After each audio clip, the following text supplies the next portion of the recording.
Bismillah, alhamdulillah, wa salatu wa rasulullah. Good morning, everyone, distinguished guests and fellow colleagues. Hope you had a great day yesterday. We had some wonderful speakers, and we're just continuing the great sessions today. Without further ado, we have today the first session. We have Dr. Michael Burcham. He's the president and CEO of the Nashville Entrepreneurship Center, and he also teaches at the Owen Graduate School of Management at Vanderbilt University. He's going to talk to us about how universities build successful startup programs. Please help me welcome Dr. Michael. Well, good morning. This will be part two. Part one yesterday was what we did to build our community. Today I'll spend most of my time talking about what we've done inside the university. It's been really helpful to engage students, our alumni, and our faculty around this business of entrepreneurship and starting new businesses. So let me set this groundwork first by giving a little bit of background about Vanderbilt and our culture. We were founded in the late 1800s. It's located right in the heart of our city. We're a private research university. Our student population is just over 12,000. It's about 50% undergrad and 50% grad students. Just to give you a sense of the areas of concentration, College of Arts and Sciences is our largest undergrad population. Our graduate school is 2,300, mostly in medical research. Peabody is our education college with 1,600. Our School of Engineering is 1,300 students. Nursing and medicine together about another 1,500, and then just over almost 600 in our business school. So it gives you a sense of the type of student we have. We sit on 330 acres, or about 1.34 million square meters, and we have 234 buildings with 18 million square feet. And each year we do just over 500 million in research. This past year was 552 million in research that comes to the center, which makes this very exciting for us. We have lots of people making discoveries and doing things. One of our challenges as we started is that we had a tech transfer office that looked like a museum full of intellectual property and cool things no one was doing anything with. So part of our initiative in entrepreneurship had to do with how do we unlock the vaults of the university and turn all this discovery into some meaningful use by our community and by our nation. So we wanted to take a fresh approach to looking at this. I personally did a tour around the states. I tried to pick the 5 to 10 best programs and the 5 to 10 worst, because I've learned over the years you can learn a lot from seeing really bad programming. It reminds you very darkly what you do not want to do. So in studying those, two really key concepts emerged for us. The first is that the programs that impressed me most, that were having the absolute most success, were those that engaged what we call immersion learning. Students learn by doing. And I have found over the years that learning by doing is the most powerful way we all learn. Theories are terrific. It's great to know theory, but once you practically apply something, you never forget it. So immersion learning is a key element of what we do. The second is partnering with our business leaders in our community so that we could have very valuable immersion experiences for our students. So out of that, there's 7 core dimensions of what we do on campus. The first is our student and alumni programs. These have been fused between our engineering school, the business school, and medical research and medicine. What has worked? 2 or 3 key areas. We've tried several things. The key ones that work for us first is pitch sessions that we call fire starters, and then the matching students and alumni in entrepreneurial endeavors. The student and alumni endeavors, the most popular one is called Lunch with the CEO. We do these every month. We have executives of local corporations. They schedule lunch with 10 to 12 of our students in our dean's boardroom. It's an awesome experience for students to have the opportunity to meet with the CEO of a company and have conversation with them. Those conversations always lead into corporate engagement with what we're doing. We have over 100 corporations now involved in our school. and it's directly related to the personal engagement they have both with the faculty and the students in those lunches. The second, which is very popular among students, is called Firestarter. Students have to sign up in advance. We do these every other week. We take up to 10 pitches a night. Each student has 5 minutes to pitch their idea. An investor panel locally is there to judge. The best in show of the night gets $500 cash prize, and we have a lot of fun watching them, okay? If you want to excite students, we have found offering cash works really well. And the other good part of it is that the bar continues to get higher and higher. I will tell you, the first 2 or 3 months, I thought, these ideas aren't so hot. By the 4th month, the very best one, the 2nd month, would have lost the 4th month. Now that we're a year or 2 into this, each week we're seeing phenomenal work done because the students who all come will come watch 4 or 5 times before they do their own. And so it has raised their performance in ways I never imagined we could. The peer pressure among each student to compete with the other is far more powerful than anything I can do as a faculty. And it's a valuable learning lesson for me in that process. So that's sort of the first category I wanted to share with you. The second has to do with mentors. Business mentors are extremely important to us at the university. Bringing businesses to our students and bringing students to our businesses are some of the most powerful ways that we engage the business community. 2 ways it works. The most powerful is when a business leader provides coaching to a student concept. And we try to match the industry with the student category of the work they're working on. 2 interesting things happen. First is the business leader meets highly qualified students to begin to work with. The second is the student, by interacting with the business leader, learns concepts and principles in the practical application that they would never learn in the classroom. And so the engagement of the 2 creates a relationship that isn't just between the leaders of the school and the business, nor even a faculty member in the business, but when a student population and a business have a connection, the power of that is very, very big.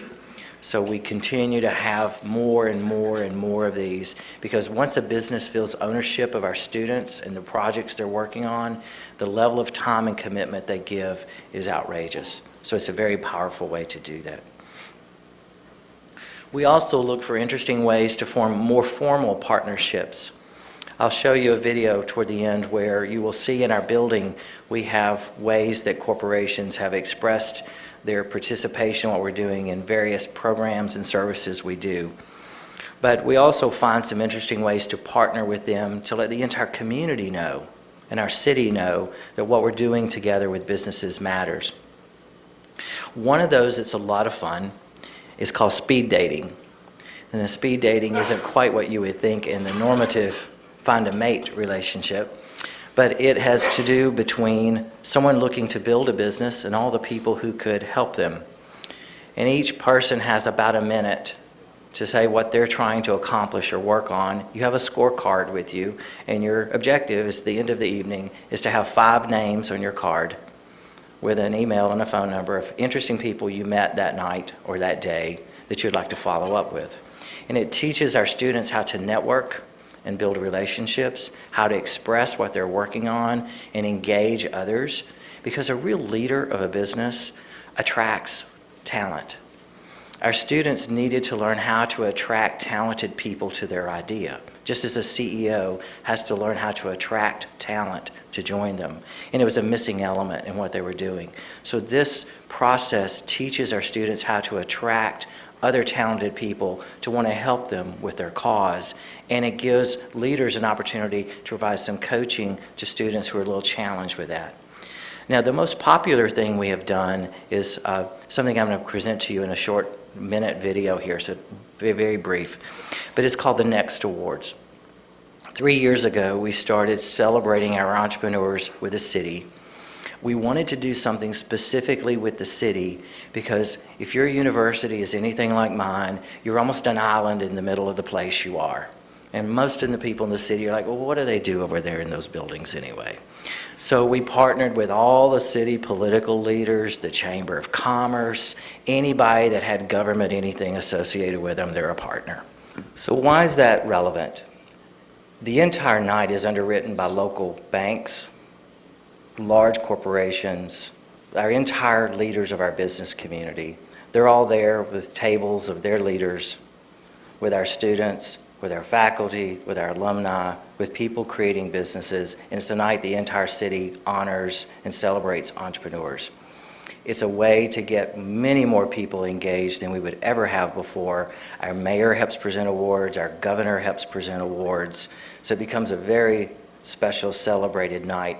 The entire night costs us a couple $100,000 to do, but it costs our school absolutely nothing, because the entire night's underwritten by the community, and it's a beautiful night to celebrate. So for those of you that are looking for an interesting way to engage your political leaders, we found that one works extremely well. We also have infused within our curriculum some courses that I will say at a minimum are avant-garde. The first time I presented this to our faculty committee, I got some looks that you wouldn't believe, because it was very non-traditional. But after the first year of feedback from the companies and the students and the job placement rates out of the classes, it's become the most popular classes in the school. So we have a quota on how many can take the classes, because all other classrooms would be empty. This becomes so popular with students. So let me give you a look at two of the courses that we've designed that are specific to entrepreneurship, that are very powerful partnerships with business, faculty, and students. The first is called Launching a Venture. It's course number 554, and I'd be happy to share this syllabus with anyone who wants to see it. The course works a little bit like this. On the first day of class, up to 40 students can show up. They have to show up with 2 PowerPoint, no more than 2, of a concept. They're required to get them to me about 48 hours in advance. I go ahead and pick what I believe are the 5 best. I allow the students in the classroom to also rank on them. Each student will have a minute to pitch their idea at the first class. Students with electronic voting pick their top choices. Their top 2 to 3 choices, along with my 5, get into the finals. After they voted, I let them know which ones I've picked, but not before, because I want them to experience how to pick a good idea too as part of the journey. Those who are picked become CEOs of their company, their concept. To stay in the class, everyone else has to get a job with one of those people, and you have 2 days to get a job. If you can't get a job on one of the teams, you have to drop the class. The rest of the entire semester, every single week, moves this concept from an idea to something ready to launch. Each week, students have a hard deliverable that is a very structured way to put a business concept together, highly quantifiable, and they're ranked from best to worst. So every team knows every week how they stack up, and they're measured and voted on a way an investor would look at their idea, or the way a business would consider launching that product. At the very end of the semester, the final day, I have about 20 or so investors show up. Each student team has about 10 minutes to pitch their concept, and the investment community of our city will rank them strongest concept to weakest concept.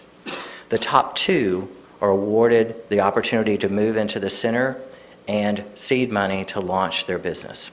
So it allows us every single semester to have 2 really world-class businesses getting started out of our school. The second is a more direct partnership with the business community, and this course is called Business Innovation.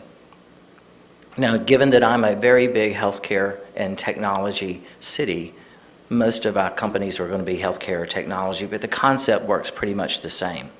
The first is I will have 6 companies each bring to the first day of class a problem they're trying to solve or a product they would like to launch. They will each tell the student body in a setting something like this what they're trying to solve.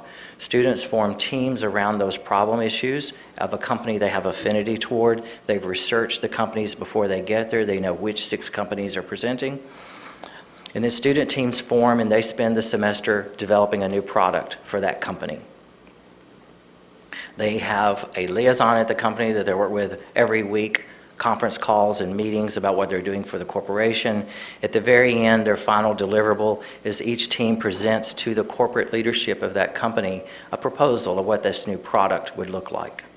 The best of them get awarded the opportunity to do the next semester as an elective independent study with a corporation under my leadership, and we design that product. We help fund the product. The student team gets a piece of equity, the corporation has the majority of the equity, and we get a small piece of equity in the business. So it's a great way to launch a new product in our marketplace. Fifth area that we've worked on in the university is hard quantifiable tools to frame concepts, because so much of the idea stuff is really squishy. And I've always found that there's no reason it can't be relatively quantified. So we've developed a tool called the Idea Frame.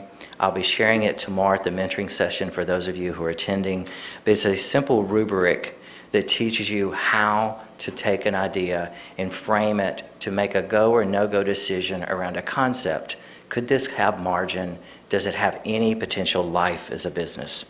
Those are some tested models that we have done. We use idea framing on virtually every concept that comes through the university now. It provides a beautiful way students learn over time how to really think about a new concept in a way that can be profitable and meaningful to a business. The sixth thing we have done is really created workspaces that mix alumni, students, and our businesses together.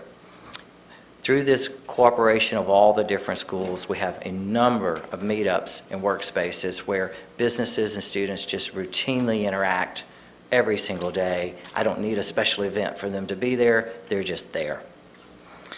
And then the seventh area is our mentoring, is our networking events, where individuals get the opportunity to share what they've been working on. One of the most fun is Demo Day. We do a Demo Day at the end of every semester where companies get the chance to see student designs and concepts. This is one of my students who's built a mobile tool that is helping people find availability in hospitals, urgent care centers, and doctors' offices. It's a very big issue for us because we have a real shortage of physicians in the U.S., and so getting an appointment, figuring out when you can get there is extremely valuable. So it's a mobile tool. It's linked in a way that you can quickly find it. Designed this about a year ago. It's currently partnered now with over 400 hospitals. We have over 10,000 doctors using it. It's now gotten funded. It's making its first couple of million of revenue. It will likely continue to grow or get acquired soon. So what have been sort of our trends? What's working for us in this model? I would say the first is I focused on these areas. First is through our alumni, organizing ways that the alumni can be engaged in this entrepreneurial business building program. The fostering of the engagement it does by the events I've shared with you is extremely powerful because it gives our alumni a reason to be back and contributing and participating in someone else's educational opportunity, because every alumni will tell you what they wished had been better about their experience. Giving them the opportunity to make an impact on that experience is very powerful. Second is our students. One of the most interesting that I didn't get to mention earlier, I'll mention now, is a campus fund. We've created a way students get to choose how early seed funding happens in some of our first companies. Having a campus fund is a neat way for students to get a sense of what might be a good idea and how might to do an investment. They're small investments, $5,000 to $10,000 seed money in a very first concept, but we typically do 3 to 5 of those every semester. Our entrepreneurship club makes those decisions. They have pitches in front of them, and the club will make investment decisions at the end of the semester for the following semester. So you have all semester to work through pitching your idea to the club and everybody getting to know what you're working on, and then they'll make an early seed investment decision. And then for our center, really making sure our incubation programs aren't just student-centric and faculty-centric, but are very much tied to the business. I thought I would leave you with one final view of how we sell this program to a business. We recently opened an expanded space because we just simply ran out of room. We didn't have enough space for all the businesses coming in. So as I go meet with corporations and introduce them to what we're doing and why we could be a good partner for them. So with that, I'll take any questions. Thank you.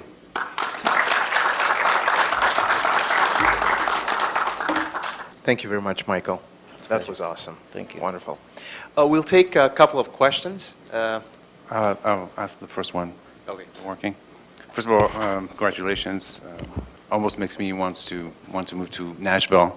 Good. That's I live in California. It's hard to leave. I'm curious about how this was all funded. And How are we funded? yeah, all this, all this stuff. Is it the university or is it outside funding? It's probably, of our entire annual budget, about a third is funded from the university, and then 2/3 are funded from private enterprise. I would say maybe a little less than 2/3, and then the center itself produces probably $500,000 a year in its own funding. We run an annual budget of about $2.5 million a year. Thank you so much. Who are taking the courses, the MGT 5? Are these engineering students or business students? There are engineering students, business students, and medical students, all. So you can come from any place on campus and take the course. Yes, you simply have to have your advisor's approval just to make sure I don't have students that are skipping outside what their college wants them to do. But that's usually fairly easy to get. Congratulations, sir. We learned a lot, and I hope we will keep learning Thank a lot you. more tomorrow, or whenever the roundtable is. The question I have is about the composition of the student body. If I'm not mistaken, I saw about only maybe 600 students from business. 600 business Yeah? students, that's right. And of all, the total is 12,000. 1,000? Yeah. So why is such a big difference that so few We've- students in business? We've attracted more engineers and physicians and others over the years, and we keep a very small boutique business school, and we try to be very best in class and focus on what we do. So I don't think entrepreneurship has to be about a business school. Entrepreneurship is open to everyone, and I have more business ideas coming out of our engineers than I've ever had out of a business school, to be very frank with you. Yes. Can you just talk a little bit about, you mentioned the technology transfer office and being a museum and Yes. the IPs, whatever. So can you talk about that a bit? How, what is the interaction happening between you folks and the current existing IP? Sure. So two very important things happened. First, we formed a board of directors for our center, and our chancellor recently brought in who had been head of Cleveland Clinic's tech transfer to Nashville. He is now on that board. Together, we have sort of opened the vaults, and every semester we find 3 to 5 concepts in the vaults that are engineering students, medical students, and business students want to early prototype. We have our first half dozen now leaving out of tech transfer. 2 or 3 have been licensed by larger companies. Several are being formed on their own. The thing that we have learned is that the reason things sit at the university, even after you have a patent and they don't go anywhere, is they're sort of diamonds in the rough. And a large company really can't figure out what the heck they're supposed to do with this. And they don't have time to figure out all the political challenges of getting a deal done with the school, figuring out how to prototype this, and the school's trying to get a contract for everything that they have. So what we do instead is we have an entrepreneurial team say, here's 3 to 4 possibilities of how this discovery could be used in a commercialization. Then on demo day, when I showed you the gentleman with the mobile tool, on demo day, those teams who have built those concepts present it to investors, private equity funds, corporations, and that has unlocked so much potential out of tech transfer, because now we have companies coming and they get to hear not only about the technology, but here's 3 and 4 ways it can be used. And suddenly they're like, oh, I could use this in my company. And we've also streamlined this ease at which it is to get a contract done with our school or university and begin to either license or use the technology in some way in a corporation. So one question. Final question. Can Oh, you there share you the are. list of the best and the worst programs you found? I would do that privately if you'll meet me afterwards, but Okay, I I'm will. being videotaped, and I certainly don't want to embarrass Okay, I will anyone be privately, publicly. where we are not videotaped. Yes, but I can definitely tell you the 10 worst Okay. in America to stay away from. And one more question, from your Fire Starter program, the Yes. Fire Starter program, Yes. did anything made to the business, successful business out of those programs? It is. The Fire Starter is a way to start conversations. It's where engineering students and medical students show up for the first time. Many of them it's their first year on campus. They get to observe other people doing this. Suddenly it's not a foreign concept. They pitch, they win, they're like, wow, this was pretty good. They start meeting with mentors, they apply, they take one of the classes, they win in the class, they get to start the program, and they actually get to start the business. It also is a way to try before you get too deep into it. So I have some students come to Firestarter and have a great time, and that's where they stop. I have others who come to Firestarter, win, and suddenly want to start working on mentoring with corporations. And that's where they stop because they get a great job with a corporation.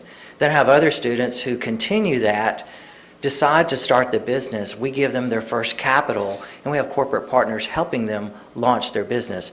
I don't care which one a student chooses. I just want them to have the opportunity and the experience, and I want our businesses to connect with our students in a meaningful way. I think that's all my time. Thank you all very much. Thank you very much.